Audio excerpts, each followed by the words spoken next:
வணக்கம் மக்களே, வாங்க இன்றைக்கி என்ன ரெசிபி செய்ய போகிறோன்னு பார்த்தீங்கன்னா, கறிவேப்பிலை துவையல் செஞ்சு அதை சாதத்தில் மிக்ஸ் பண்ணி தாங்க சாப்பாடு செய்ய போகிறேன்.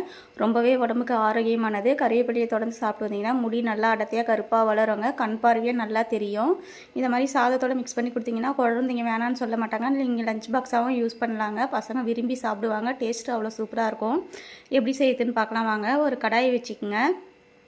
கடாயில் எண்ணெய் சேர்த்துக்குங்க. எண்ணெய் காஞ்சதுக்கப்புறமா ஒரு கைப்பிடி அளவுக்கு கடலப்பருப்பு, ஒரு கைப்பிடி அளவு உளுத்தம்பருப்பு சேர்த்துக்குங்க. இந்த பருப்பு நமக்கு கலர் லைட்டாக பொன்னிறமாக வந்தால் போதுங்க. ரொம்ப கலர் மாற வேண்டிய அவசியம் இல்லை. கலர் மாறிடுச்சுன்னா நமக்கு பருப்போட டேஸ்ட்டே மாறிடுங்க. இப்போ காரத்துக்கு தேவையான அளவுக்கு ஒரு 10 காஞ்ச மிளகாய் சேர்த்துக்குங்க. காஞ்ச மிளகாயோட கலரும் லைட்டாக மாறினா போகிறோங்க. அந்த பச்சை வாசனை போனால் போதும். பாருங்கள், பருப்பு கலர் நல்லா மாறிடுச்சு, காஞ்ச மிளகாவும் நல்லா பொரிஞ்சு வந்துடுச்சு. இப்போ நம்ம இதெல்லாம் எடுத்து ஒரு ஜாரில் மாற்றிக்கலாங்க. மாற்றிட்டு இதுக்கப்புறம் இதே எண்ணெயில் நம்ம கருவேப்பிலையை வாஷ் பண்ணி வச்சுருக்கோம். அதை உருவி சேர்த்துக்கலாங்க. கருவேப்பிலையில் இருக்க ஈரப்பதம் எல்லாம் போனோங்க. அப்போ தான் கருவேப்பிலை நம்ம அரைக்கும் போது சூப்பராக வரும். பாருங்கள், நல்லா கிளந்து விட்டுட்டு ஒரு சிட்டிகை அளவுக்கு மஞ்சத்தூள், ஒரு சிட்டிகை அளவு உப்பு சேர்த்து பார்த்துக்கிட்டிங்கன்னா பச்சையாகவே அப்படியே இருக்கும். கருவேப்பிலையோட கலர் மாறாது. பாருங்கள், நான் உப்பு மஞ்சள்லாம் சேர்த்து நல்லா கிளந்து விட்டுடுங்க.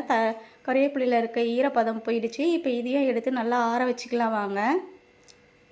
இப்போ அதே கடாயில் ஒரு ஸ்பூன் அளவுக்கு முழு தனியாவை சேர்த்துக்குங்க. 1/2 ஸ்பூன் அளவுக்கு சீரகம் சேர்த்துக்குங்க. 1/4 ஸ்பூன் அளவுக்கு வெந்தயம் சேர்த்துக்குங்க. 1/4 ஸ்பூன் அளவுக்கு மிளகு சேர்த்துக்குங்க.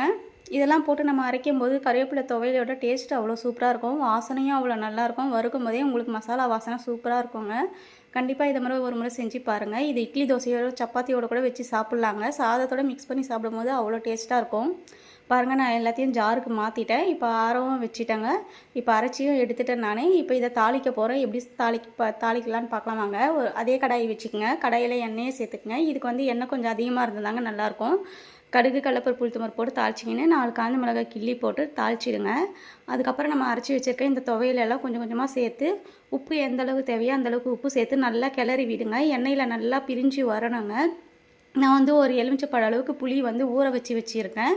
நான் புளியை அப்படியே போட்டு அரைக்க மாட்டேங்க. ஏன்னா புளியில் குட்டி குட்டி மண், ஓடு எல்லாமே இருக்கும். அதனால் புளி எப்போவுமே இது மாதிரி பண்ணி சாப்பிட்றது தாங்க உடம்புக்கு நல்லது. நல்லா வடிகட்டி எடுத்துக்கோங்க. இப்போ உங்களுக்கு புளிப்பு எந்த அளவுக்கு தேவையோ அந்தளவு சேர்த்துக்குங்க. புளிப்பு உங்களுக்கு அதிகமாக வேணால் கூட சேர்த்துக்குங்க. துவையலாக சாப்பிடும்போது அவ்வளோ நல்லாயிருக்கும். நீங்கள் ஒரு வாரம் கூட ஃப்ரிட்ஜில் வச்சு யூஸ் பண்ணி சாப்பிட்டுக்கலாங்க. கெட்டு போகாது. நான் நல்லா வடிகட்டிட்டேங்க. இப்போ நல்லா கிளந்து விட போகிறேன். அந்த துவையல் ஃபுல்லாக புளியோட இது பரவணுங்க. நல்லா மிக்ஸ் ஆகி வரணும். அப்போ தான் புளிப்பு தன்மை எல்லாத்துலேயும் ஊறி இருக்கும்.